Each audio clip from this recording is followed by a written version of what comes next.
Thank you very much, Esther. Hello, friends. Once again, my name is Soni. I'm an alcoholic. On behalf of the Welcome Online Group, AA Chandigarh, India, I would like to welcome you all to our daily online meetings, which we hold between 6 and 8 p.m. Indian Standard Time. Today is Saturday, 11th of September, and I would like to welcome the lady speakers today. We have 3 ladies with us today. Our first lady will be sharing with us on her experience, strength, and hope. For this, we have Vilma. Vilma is 9 years sober from YPAA Group, Vilnius, Lithuania. And Vilma will be sharing with us for 30 minutes. Our second speaker is Alka J. Alka J will be sharing with us on the topic 24-hour living. Alka is 14 years sober from Bengaluru online meeting, Pune, India. Again, Alka will be sharing with us for 30 minutes. And our third speaker will be sharing with us on the topic, God is my director. For this, we have Kathy F. Kathy F is 44 years sober, and she's from Thursday Night Group from New Jersey, USA. Again, Kathy will be sharing with us for 30 minutes. So without taking up any more time, I would like to invite Vilma. Vilma, if you can hear me, please unmute yourself. Welcome to the meeting. Hello. Welcome. Vilma. Over to you, ma'am. Okay, thanks, Son. Hello, I am Vilma, alcoholic, and it's a pleasure to be at this meeting. I'm currently sick and staying at home, so there is some bright opportunity to just attend a meeting in this way. And I can tell a bit more about myself. So my sobriety date is 2012, May 27. And my home group is IPA group in Vilnius. It's a meeting for young people in AA, because I got sober when I was 24 years old, and they were identified with the challenges young people face when they just trying to get sober. And I also have a sponsor. Her name is Irma, and I call her once, twice a week, just to check in. Because it's a very good practice in EA. If I have any secret and if I don't want to tell her, that means I need to tell her. It's for me. And I was born in a small town in Lithuania, and I have many alcoholics in my family.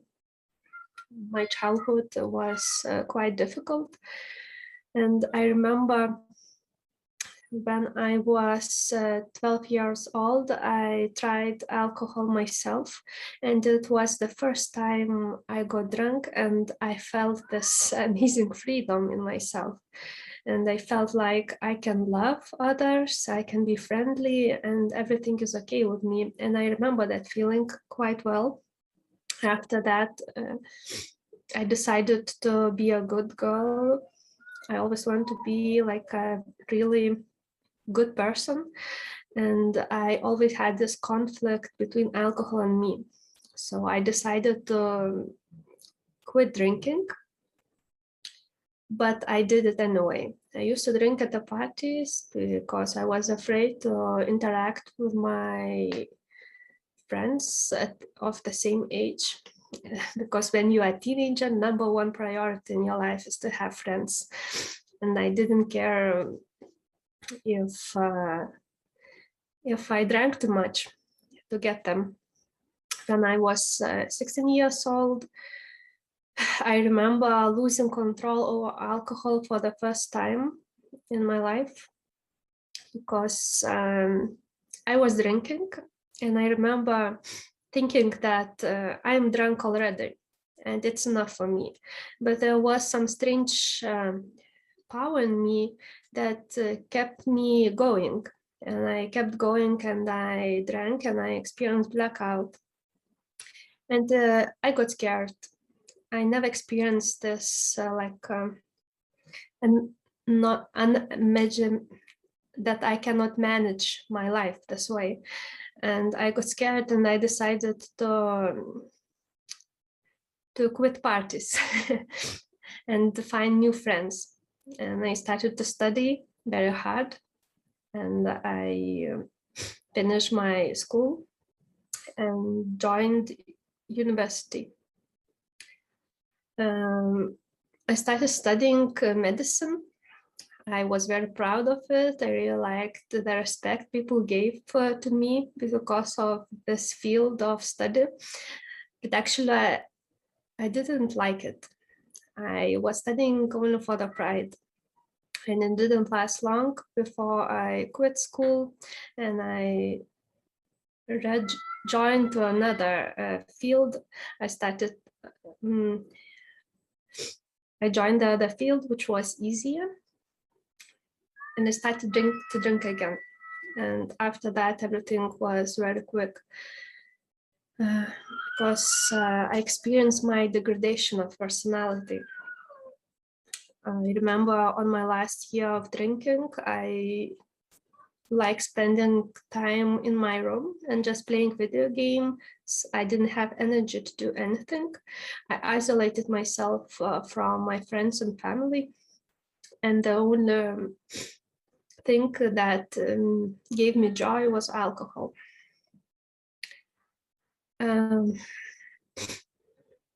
I also started to think about suicide a lot. And these thoughts were quite intrusive. That's why I decided to look for help.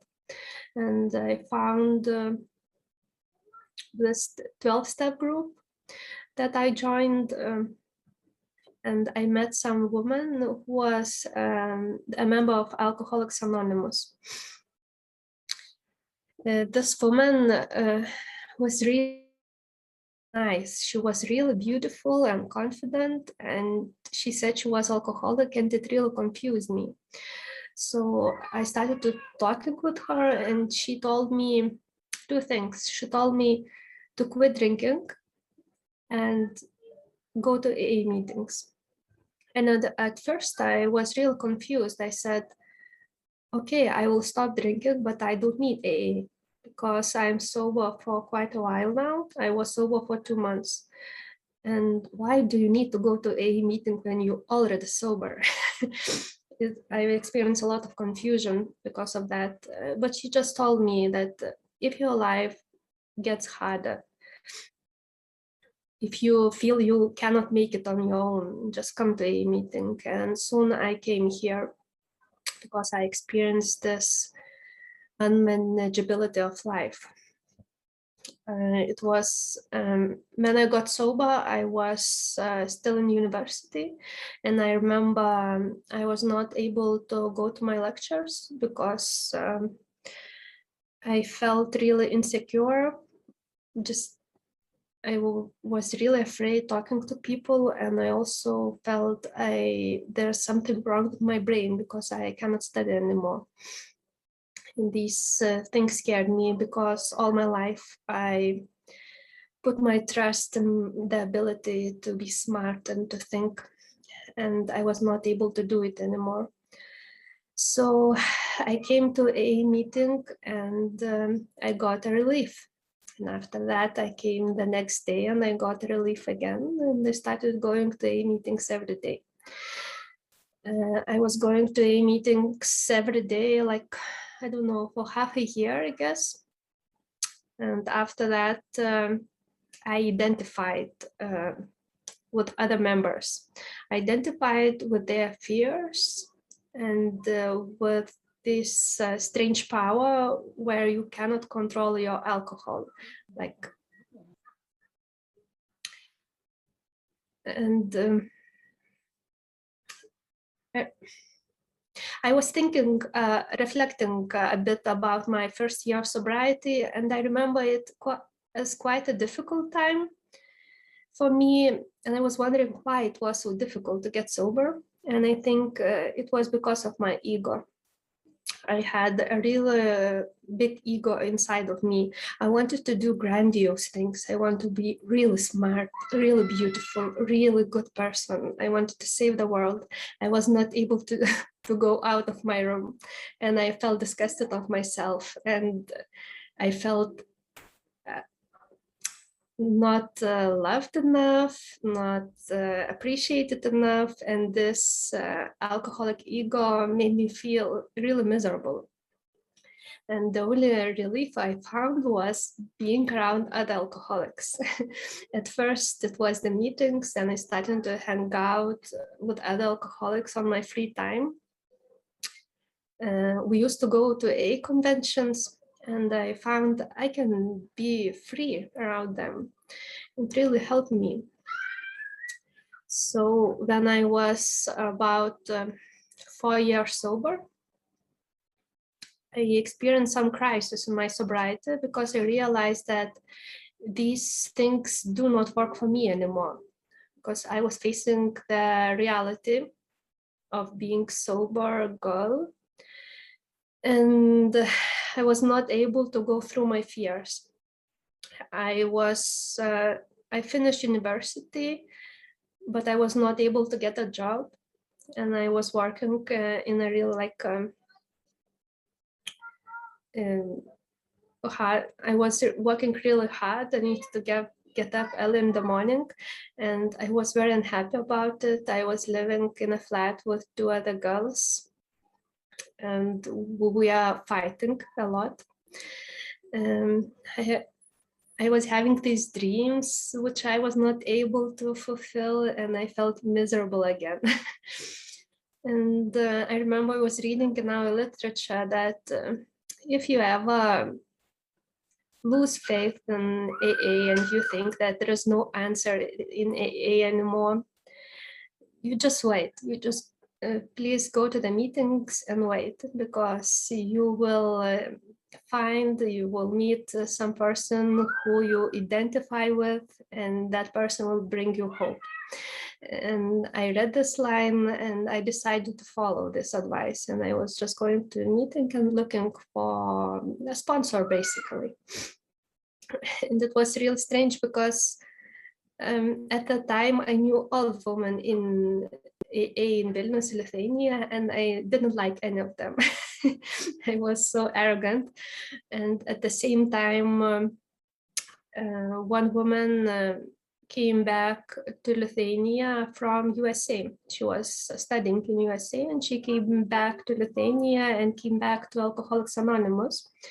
And I was listening to her story, and she was telling basically the way I felt. She said that she experienced some crisis when she was sober for 5 years and was able to find enthusiasm in AA again. And she was really enthusiastic, and she was speaking everywhere, and she was doing a lot of service, and she was sponsoring a lot of girls.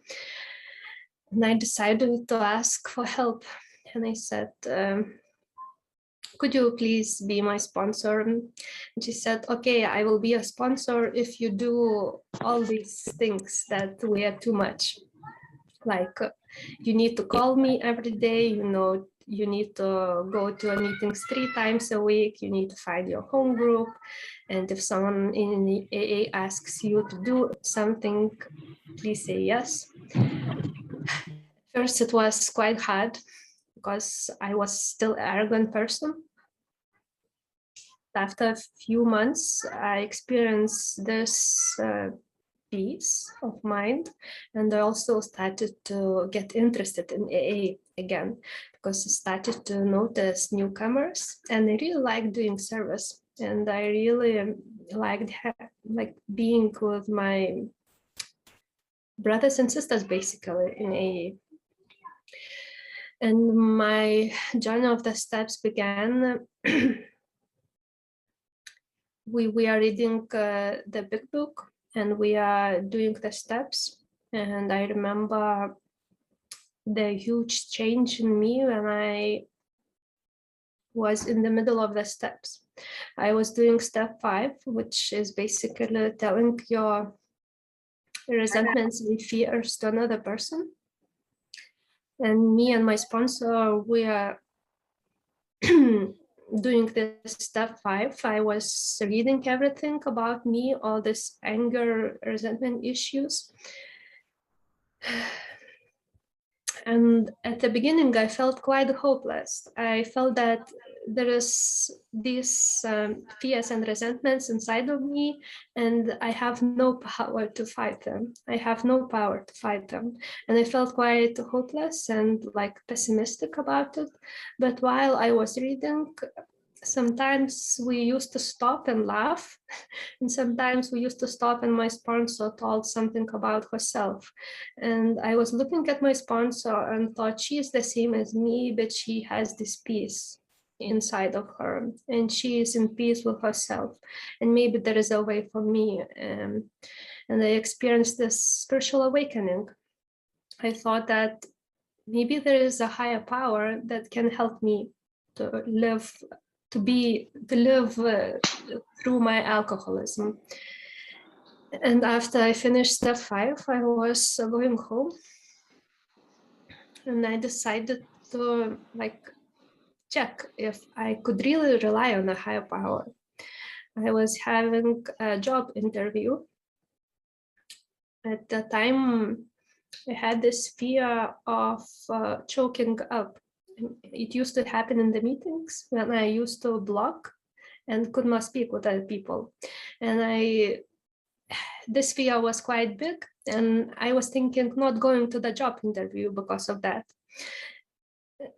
But I decided to risk it and just put it on the higher power, just to put it on God and see how it will go. And I said, God, fix it. Just fix it, and I see if you are real or not.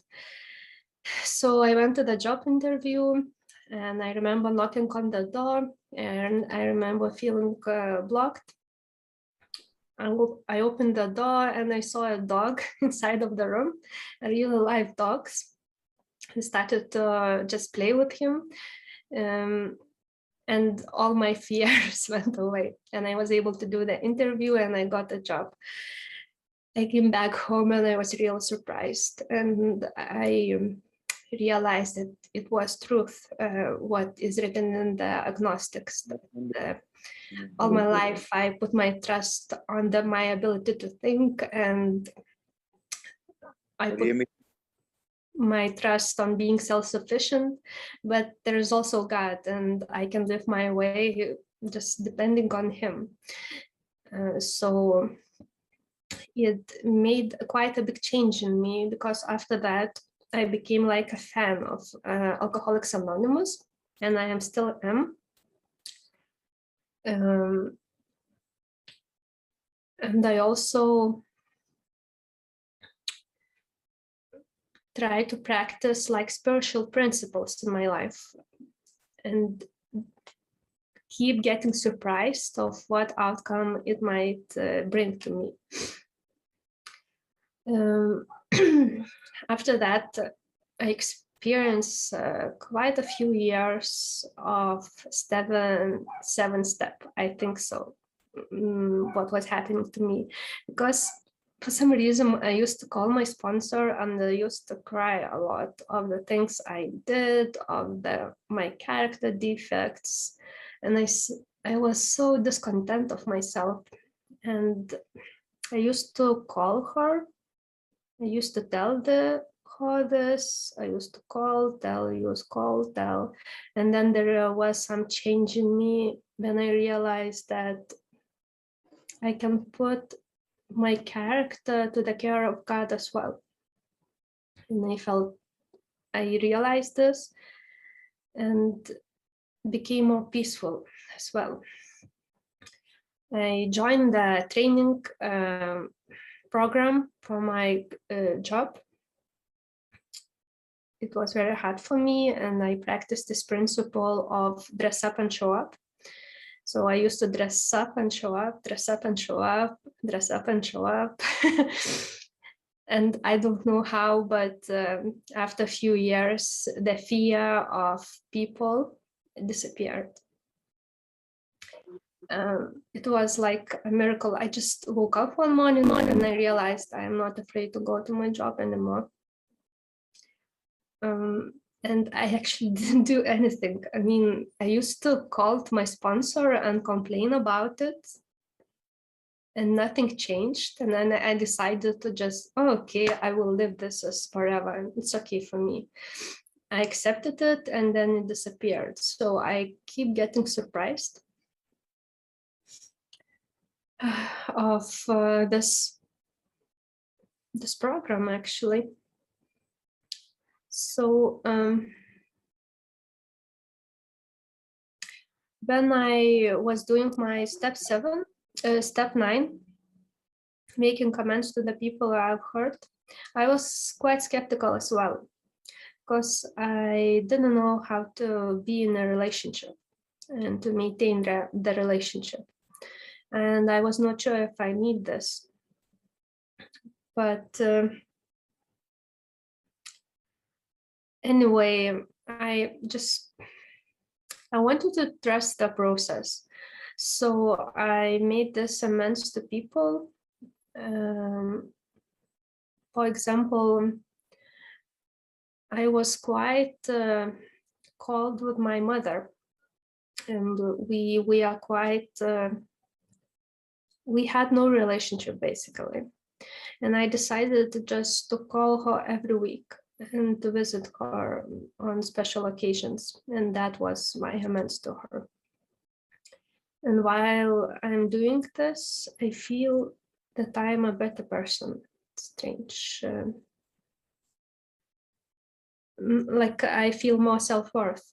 So I keep doing this, and I also keep working with my sponsees. And currently my sponsee is doing step 10, and she sends me her night inventory through message every night. And I feel ashamed not to do it myself. So I do it myself, and I send her the same inventory. And she helps me just to stay, like, just to maintain this emotional sobriety.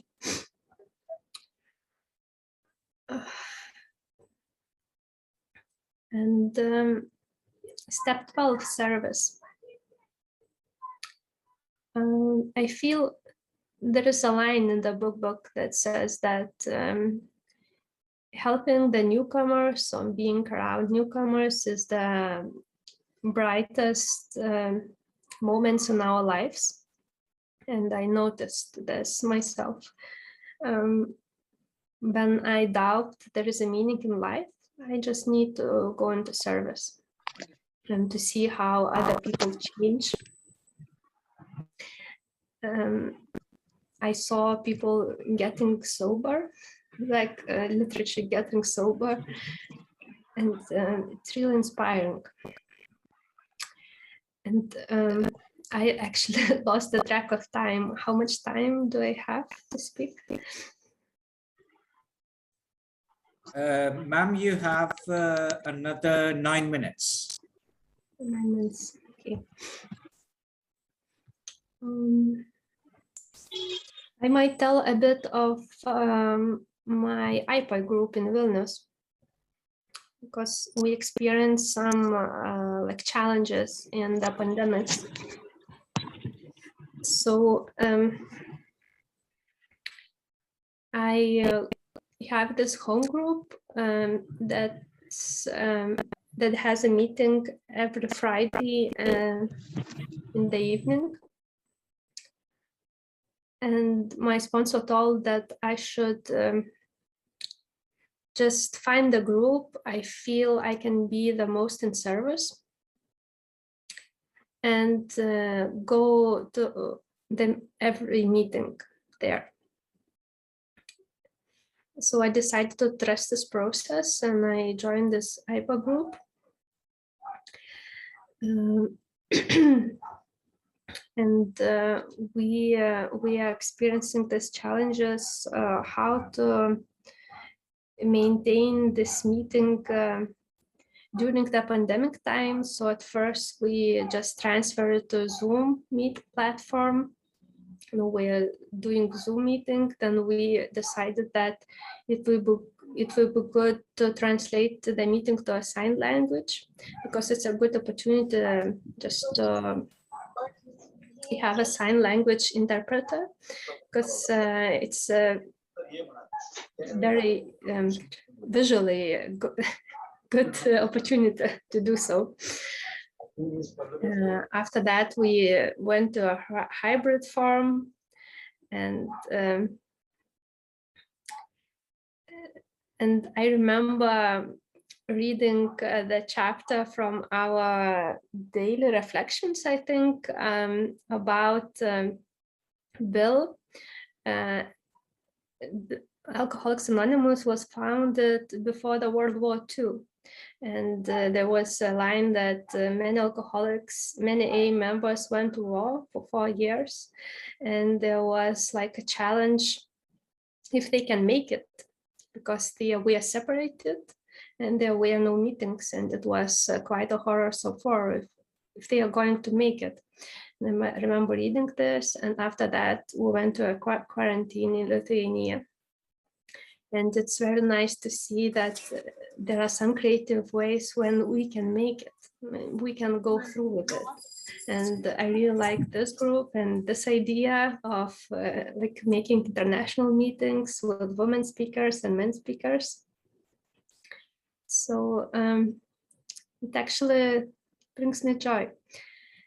So I will finish now, and looking forward to Kathy and Alka. Thank you very much, Vilma. Thank you for your wonderful emotional sharing. I could relate to a lot of things that you mentioned, and if I may, I will just take a minute or so just to things that I could actually relate with. You said that this program is full of pleasant surprises. I don't need to keep secrets. I need to share them with others. It could be my sponsor, it could be my fellow AA members. There was always a conflict between drink and myself. I tried to stop, but couldn't stop. I had lost all control over alcohol. I experienced degradation in my personality. I wanted help. I looked for help, and I found help in the 12-step group and the AA meetings. You used the word relief. You found it in the AA meetings. I had fears and resentments within me. I should not be fighting them. I should be accepting them. My higher power, AA, 12 steps have helped me to recognize that. Thank you so much for your wonderful sharing. I hope you can stay with us till the end of the meeting. I'm sure there will be questions or comments that people will want to, the other people will want to share with you. So please stay with us till the end of the meeting. Friends, bear with me. I'm going to stop the recording and I'm going to introduce our next speaker. Please bear with me.